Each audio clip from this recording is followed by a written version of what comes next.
ओम भद्रं कर्णेभिः शृणुयाम देवा भद्रं पश्येमाक्षभिर्यजत्राः स्थिरैरङ्गैः स्तुष्टुवागंसस्तनूभिः व्यसेम देवहितं यदायुः स्वस्ति न इन्द्रो वृद्धश्रवाः स्वस्ति नः पूषा विश्ववेदाः स्वस्ति नस्तार्क्ष अरिष्टनेमिः स्वस्ति नो बृहस्पतिर्दधातु। ओम शांति शांति शांति। हरि ओम तत्सत। श्री राम कृष्णार्पणमस्तु। भगवान श्री रामकृष्ण देव, जगत जननी माँ शारदा जी एवं स्वामी जी को प्रणाम करता हूँ। मेरे गुरुदेव पूजनीय स्वामी भूतेशानंद जी महाराज को मेरा प्रणाम और आप सभी को मेरा प्रणाम। आज इस वीडियो में हम लोग एक बहुत बड़े शिक्षाविद हो गए गुजरात के, उनके संबंध में थोड़ा पढ़ेंगे। छोटी छोटी आख्यायिकाएँ, छोटी छोटी कहानियाँ हैं।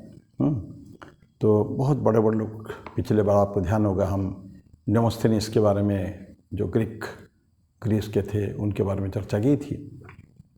आज जो चर्चा करेंगे ये भी एक बहुत बड़े व्यक्ति हो चुके हैं गुजरात में तथा भारत के शिक्षा जगत में।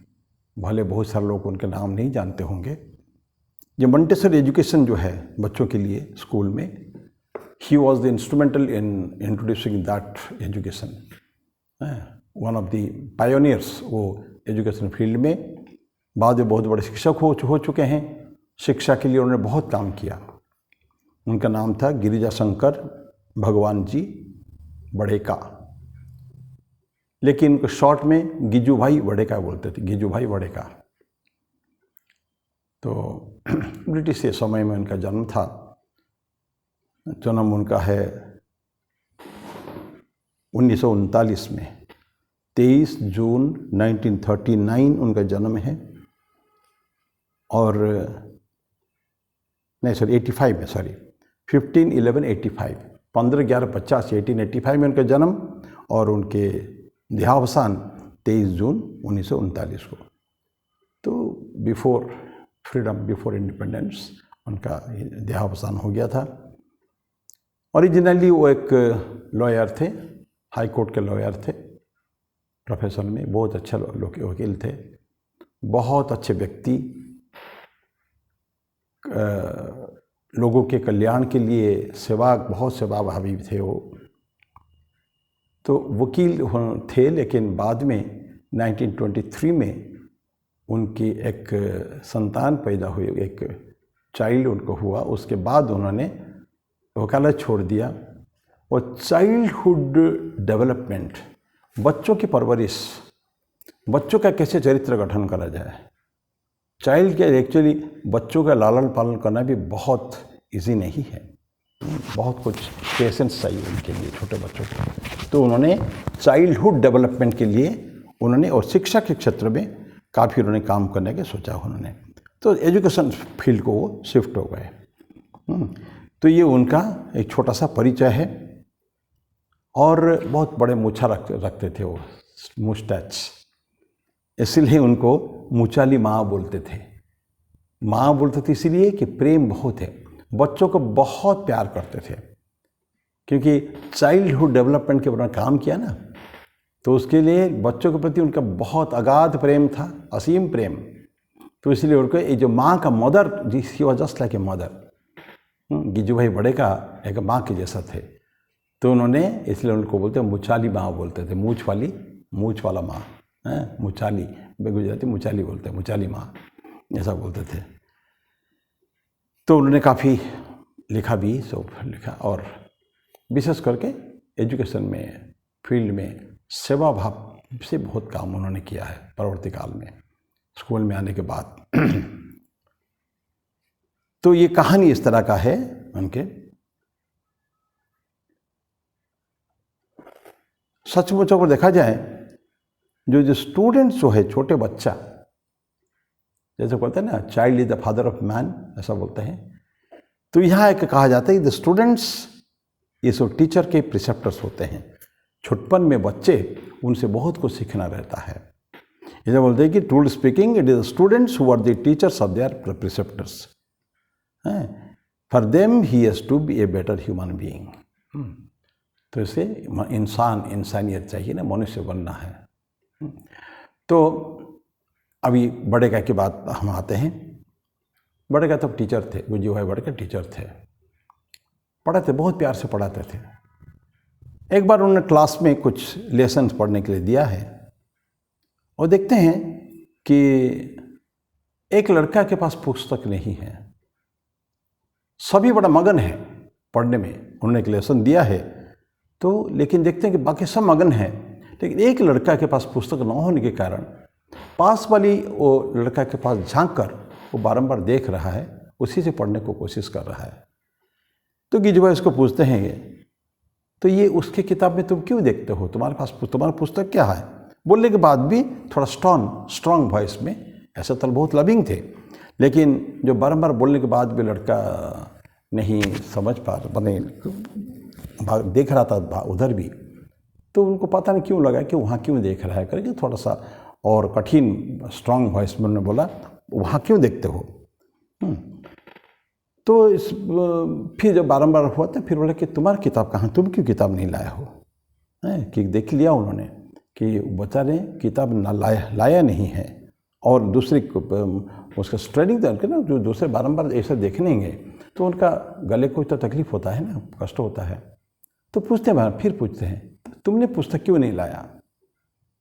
लड़का बड़े दुखी होकर अत्यंत गमगीन भाव स्वर में बोलता है कि खड़ा हो गया, वो कांप रहा है, थर थर कांप रहा है।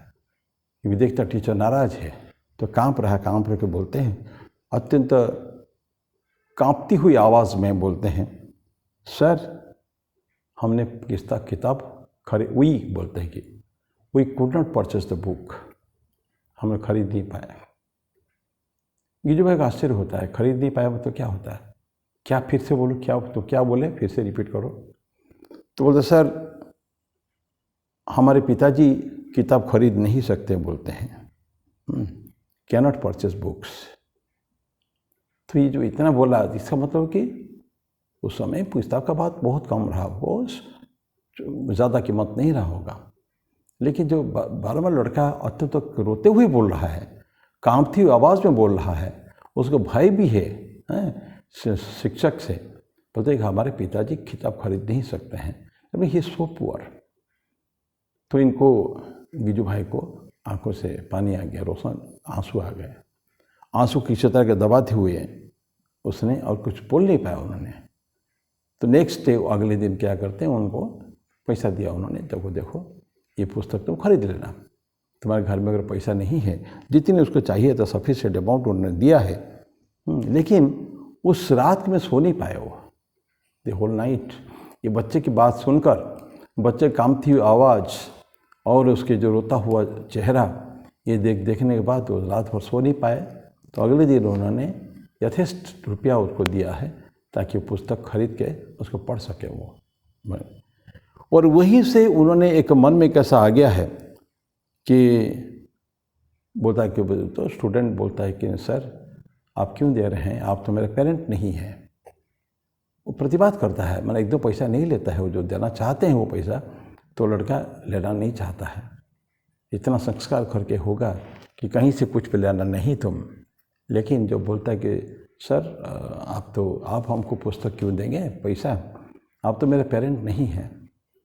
तो शिक्षक बोलते हैं कि जो भाई नहीं बेटा, टीचर भी एक पेरेंट होता है, सिर्फ आपके पेरेंट ही आपके पेरेंट नहीं है, टीचर भी आपका पेरेंट गार्डियन है जो है ना, वो भी आपके पिताजी के साथ है, ऐसा है, तुम इसको ले लो ये। लेकिन मैंने तुमसे एक लेसन सीखा। शिक्षक बोलते हैं, ये जो भाव भंगिमा, जो उनकी आवाज़, इससे बोला कि मैं तुमसे एक लेसन सीखा हूँ आज, कि कितनी गरीबी समाज में दुनिया में हो सकती है कि बच्चे जो होनहार बच्चे होते हैं, पढ़ाई में, वो लड़का पढ़ाई में बहुत अच्छा था, जो जिसके पास पुस्तक नहीं थे पढ़ाई में बहुत अच्छा था, तो अच्छे पढ़ाई में होनहार होने के बाद भी सारे उनके ऊपर एक अच्छे स्टूडेंट बनने की कैपेसिटी उनके अंदर होने के बाद भी, लेकिन फिर भी कुछ लोग आगे बढ़ नहीं पाते हैं। किसके लिए? ये गरीबी के कारण, दरिद्रता के कारण। और उस दिन से कहा जाता है कि जो है बड़े का वैसे तो सेवा करते थे, पूर्ण रूप में आपको नियोजित कर दिया सेवा में। ऐसे ही गरीब लोगों को पुस्तक देना, मदद करना, पढ़ाई करना, जितना भी एजुकेशन फील्ड में जो कुछ करना है उन्होंने करने की कोशिश की उन्होंने। तो ऐसा है, ये है गिजू भाई बड़ेका की कहानी है। बाकी उनका सारा जीवन, जब से उन्होंने वकालत छोड़कर, हाईकोर्ट की वकालत छोड़कर जब उन्होंने शिक्षा जगत में आए, उसके बाद से उनको जो सेवा का जो कार्य काफ़ी एक्सटेंसिवली उन्होंने गुजरात में किया। पुस्तक पब्लिश करने में भी मदद किया, ताकि बच्चों को कम से कम भाव में हो सकता है। ऐसे गुजरात में और भी लोग पायोनियर्स हो गए हैं। एक सस्तो साहित्य करके एक पुस्तक ये है, आजकल पता नहीं, हम लोग सुने थे, पढ़े थे हम लोगों ने। ऐसे ही कुछ व्यक्ति बहुत सेवाभावी, सस्ता चीप बुक्स, बिल्कुल स्टूडेंट को सस्ते से सस्ते भाव में पुस्तक दिया जाए, ताकि उनको किसी को की पुस्तक की कमी ना पड़े। ये कई सारे जगह में ऐसा है। और हम इन द मीन टाइम कहना भी आप सभी जानते भी होंगे, आध्यात्मिक जगत में आध्यात्मिक पढ़ाई के लिए, स्टडीज़ के लिए स्क्रिप्चर्स को, जो गीता प्रेस गोरखपुर है, उन्होंने बहुत सस्ते भाव में सारे पुस्तक, as compare to any other publisher, हम देखेंगे इनका जो है गीता प्रेस गोरखपुर का जो किताब है बहुत सस्ता रहेगा। करोड़ों पुस्तक छाप चुके हैं वो, जब से 100 साल उनको पूरा हो चुका है। अभी उनको अवार्ड मिला है, उनको शांति अवार्ड मिला, पीस अवार्ड मिला है, मोदी जी ने दिया है। अवार्ड उन्होंने लेने को मना कर दिया, लेकिन अवार्ड ले लिया, रुपया लेना मना कर दिया। 1 लाख रुपया भी उसमें था, लेकिन उन्होंने रुपया लेने को मना कर दिया।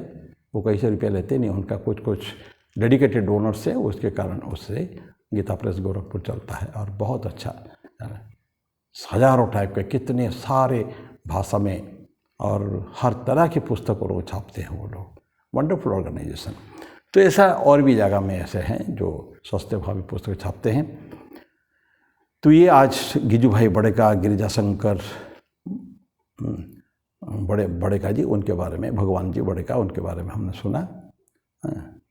तो मैं वाणी को ही विराम दूंगा। इसको खाली छोटे छोटे व्यक्तियों के परिचय केवल है, माने मुख्य अच्छे व्यक्तियों के छोटा सा परिचय है, छोटे व्यक्तियों के नहीं। बहुत महान व्यक्ति जो हो चुके हैं उनके बारे में, उनका तो बारे में बहुत सारे हैं, लेकिन एक संक्षिप्त परिचय तक हम जाने, ऐसा व्यक्ति हमारे समाज में सेवा के क्षेत्र में हो चुके हैं। मैं वाणी को ही विराम दूंगा। फिर अगले बार फिर कोई और दूसरा स्टोरी के लेकर प्रस्तुत आपके सामने आएंगे। तब तक के लिए मैं वाणी को विराम दूँ। ओम शांति शांति शांति। हरि ओम तत्सत। श्री राम कृष्णार्पणमस्तु।